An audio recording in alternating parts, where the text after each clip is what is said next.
ঠিকাদারের খামখেয়ালিপনার কারণে জলের তীব্র সংকট কাঞ্চনমালা স্কুল সহ এলাকায়।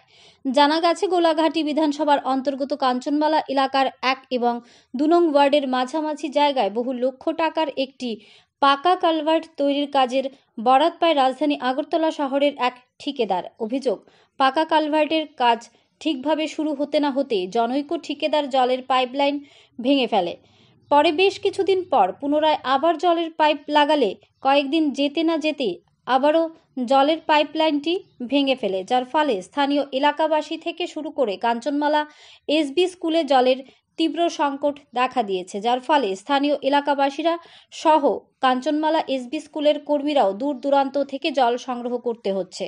তবে বিদ্যালয় সহ এলাকায় এমন জলের সংকট, কিন্তু ঠিকাদারের এতে কোনো কিছুই যায় আসে না।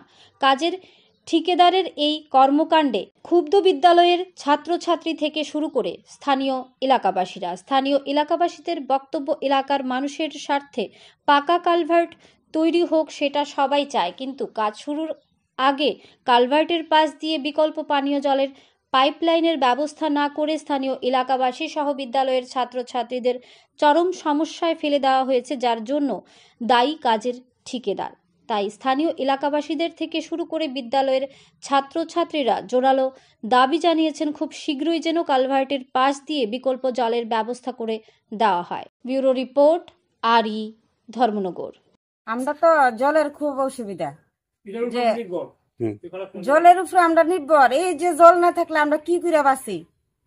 একদম আমরা জল নাই। এই যে এখানে ব্রিজটা হইতাছে, ব্রিজটা হওয়ার আগে যে আমরা এই জায়গাটার ভিতরে আমরা জলের লাইনটা দিয়েছিরা ব্রিজটা করতো, আমরা কি করে জলের লেগে আমরা বাঁচি?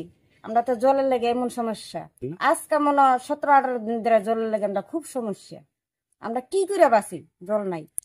ওই তো নামার কাঞ্চনমালা আমরা জল চাইতেছি, আমরা জলের লেগে খুব অসুবিধা।